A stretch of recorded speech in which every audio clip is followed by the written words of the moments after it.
Para pemirsa Suyanto.id, ketemu lagi di channel pendidikan Anda, sebuah channel untuk berbagi pengetahuan, ilmu, dan juga channel untuk rame-rame bersama, belajar sepanjang hayat. Suyanto.id. Nah, kali ini kita akan berbicara mengenai kesiapan guru untuk melaksanakan kurikulum merdeka.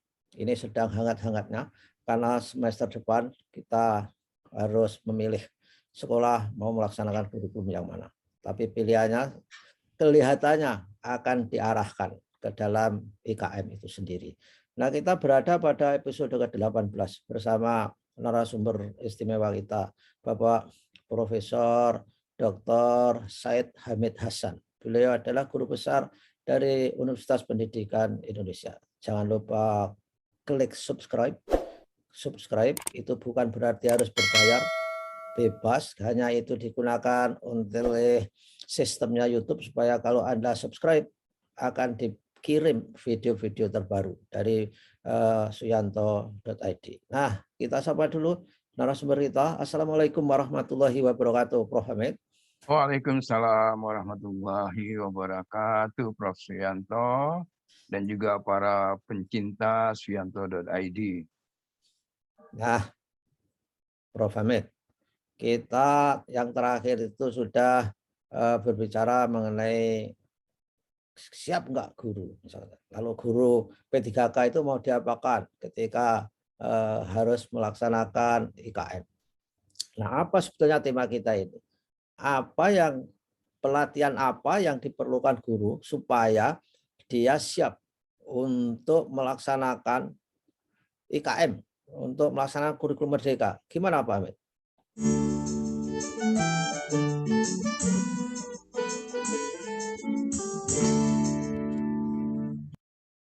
Ya, memang yang pertama kali sebetulnya bagaimana sikap guru itu sendiri.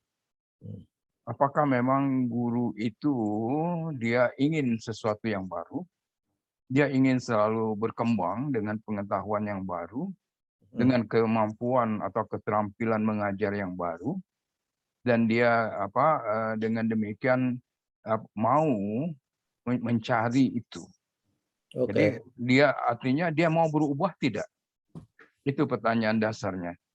Ketika guru itu tidak mau berubah, kita bisa ajak, kita bisa wajibkan mengikuti sebuah pelatihan, bisa mengikuti semua seminar, apapun, tetapi dia tidak akan berubah karena dia tidak mau berubah. Jadi setelah selesai seminar, setelah selesai workshop, dia akan kembali ke sekolahnya dan kembali ke semula, back to basic. Ya, jadi kembali lagi dia mengajar semula. Nah, tetapi kalau dia ingin berubah, dia akan betul-betul serius dan dia mengubah mindsetnya dalam berbagai banyak hal dalam mengajar, dan dia akan menerapkan, bahkan kemudian dia bisa menyesuaikan, merevisi apa yang dia peroleh dari sebuah seminar atau pelatihan atau apapun yang dia ikuti itu di dalam kondisi sekolahnya, dan dia akan menjadi inovator di sekolah itu, ya. Nah, itu satu hal yang mengapa seringkali implementasi kurikulum baru itu gagal, walaupun mereka sudah dilatih, ya, karena mereka memang tidak mau berubah. Ya, karena itu maka waktu Pak Yanto mungkin masih ingat ketika itu saya katakan, kalau guru tidak berubah mindsetnya, kita melatih skill apapun dia akan kuat. Tapi ya akan kembali dia mengajar seperti semula. Iya. Jadi perubahan mindset dan semuanya itu terjadi kalau dia ingin berubah. Jadi itu faktor yang pertama, ya, bukan faktor yang pertama, core faktornya itu adalah dia ingin berubah atau tidak. Nah, penyebabnya itu memang bisa beragam gitu kan, tetapi dia kalau dia tidak ingin berubah, sudahlah. Itu hanya untuk kepentingan yang bukan untuk kepentingan perubahan itu sendiri. Gitu. Jadi memang nggak gampang mengajak orang untuk berubah. Yang gampang itu mengajak orang untuk berada di zona nyaman, status quo. Nah, Pak Hamid, saya kira kementerian itu harus paham terhadap kemungkinan sebuah inovasi itu diadopsi. Ini kan kurikulum Merdeka itu sebuah inovasi yang luar biasa, menyangkut struktur, culture, dan juga produk knowledge-nya. Maka saya ingat Pak Hamid, ada teori dari Everett Rogers, dari adoption of innovation itu. Supaya inovasi diadopsi, syaratnya itu ada paling tidak itu relative advantage. Keuntungan relatifnya apa? Kalau dia mau mengadopsi, kalau ada, guru tentu siap. Yang kedua ada compatibility, kompatibilitas dengan existing ada sekarang ini. Kalau sama sekali baru atau bukan barangnya sama diberi istilah baru, itu juga bikin bosan itu. KTSP diganti KOSP misalkan saja. Kemudian divisibility bisa ditahap-tahapkan. Dan berikutnya adalah triability, bisa dicoba. Tidak sekaligus sekali brek gitu, harus jalan dan harus baik. Itu kan tidak sesuai dengan prinsip-prinsip adopsi inovasi. Gimana harus guru ini diberi apa Pak Ahmed? Di samping mindset itu tadi. Ya, memang Roger benar gitu kan, dan itu terbukti kalau kita melakukan penelitian dengan konsep Roger, kita bisa memberikan substansi baru, temuan-temuan baru terhadap 4 kriteria inovasi, orang yang bisa inovasi menurut Roger itu ya. Nah, kalau dia tidak merasakan ada untungnya, untuk apa? Nah, ini karena itu kalau dia tadi kalau dia merasa dia tidak ingin untung, ini kan hanya orang harus menganukan saya supaya saya bekerja. Apa untungnya bagi saya? Untung ini di sini tidak berarti selalu uang ya Pak Yanto ya. Tapi kepuasan profesional itu juga satu keuntungan.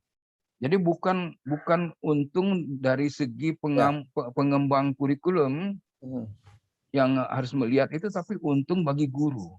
Ya, betul. Jadi bukan pengembang kurikulum tentu mengatakan ini ada satu keuntungannya sebagainya, katakan umpamanya di dalam kurikulum IKM yang itu umpamanya struktur. Tapi apa keuntungan struktur ini bagi guru, bagi sekolah? Nah, ini kalau dia tidak merasakan itu sebagai satu keuntungan bagi dia, lah ngapain saya melakukan itu? Nah, itu berkaitan nanti umpamanya dengan apa yang dikatakan Pak Yanto, yang keempat, umpamanya apa ini baru bagi saya itu apa? Ya, karena baru dapat untung itu kalau itu ada yang baru, dan artinya anak saya menjadi sesuatu yang lebih ini, ada apresiasi terhadap saya, dan kemudian menyebabkan saya juga bisa terus bergerak dengan itu.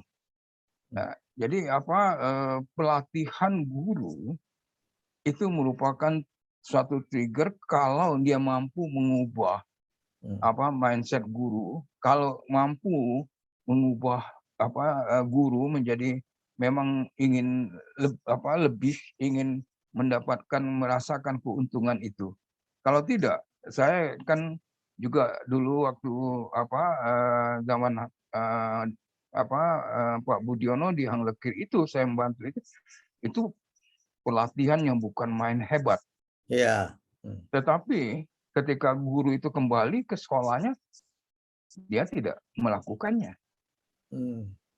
Ya, karena dia tidak merasa dapat keuntungan, tidak mendapatkan support dari kepala sekolah dan dari teman-temannya yang lain. Itu satu keuntungan kalau umpamanya pada waktu itu begitu dia pulang dipanggil, oke, ini apa yang Anda pelajari di sana? Bagaimana share tidak dengan kita, Bu? Coba.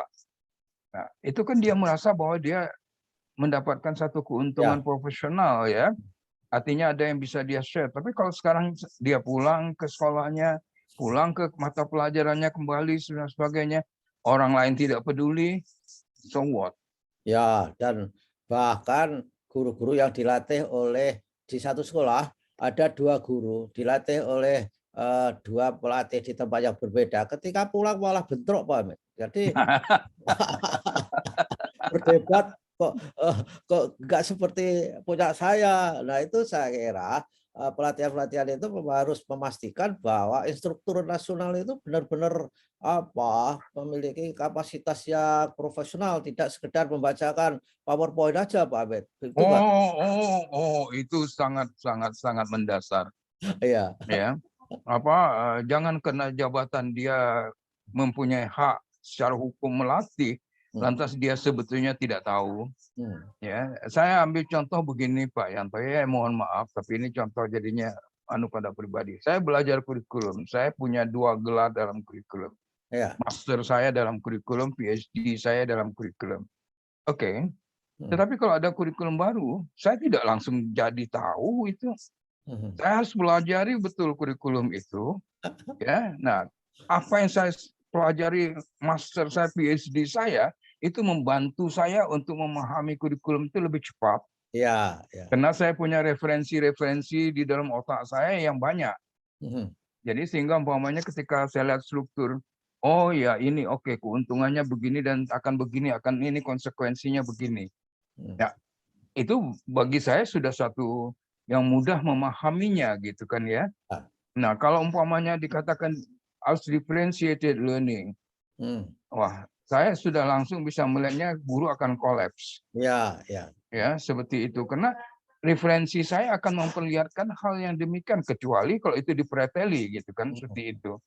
Ya, ketika membaca umpamanya tes formatif, dan tes formatif akan digunakan kemudian untuk memisahkan anak yang siap dan tidak siap dan sebagainya, bukan menjadi suatu yang saya juga sudah membayangkan akan bagaimana guru ya menyiapkan materi yang berbeda untuk mereka yang hasil formatifnya berbeda. Itu kan differentiated, akan arahnya ke sana, dan itu bukan main. Jadi kalau umpamanya yang melatih itu hanya membaca dan dia tidak punya latar belakang kurikulum yang baik gitu kan, dan dia membacanya juga hanya 1 malam begitu kan, dan tidak punya referensi yang luas, kalaupun dia tidak punya pendidikan resmi kurikulum lah, katakan seperti itu ya. Nah ini, karena itu juga ketika yang mengembangkan kurikulum merdeka ini, orang-orang di sana itu kemudian itu adalah saya lihat termasuk bosnya itu ya, saya nggak usah sebutkan namanya. Dia ngerti nggak tentang kurikulum gitu kan, seperti itu. Jangan hanya lihat baca buku lain modelnya begini, oh ya bagus, dimasukkan ke sana, sehingga konsistensi antara satu komponen dengan komponen lain tidak nyambung. Dan itu, waduh. Ya. Oke. Ya, baiklah Prof. Hamid, saya kira kita sudah banyak memberi inspirasi baik pada guru maupun memberi feedback kepada kementerian. Mudah-mudahan kita bergerak sama-sama menuju titik yang sama, yaitu demi kualitas pendidikan di Indonesia dan menyediakan SDM yang hebat bagi NKRI. Terima kasih Prof. Hamid atas Terima kasih sama-sama Prof. Yanto dan teman-teman pencinta Suyanto.id. Bagaimana menganukan guru, kita bisa bicara lebih lanjut nantinya, bagaimana supaya guru mau berubah dan selalu dalam posisi ingin berubah. Dan itu akan kita lakukan minggu yang akan datang. Stay tune di Suyanto.id. Assalamualaikum warahmatullahi wabarakatuh. Waalaikumsalam warahmatullahi wabarakatuh.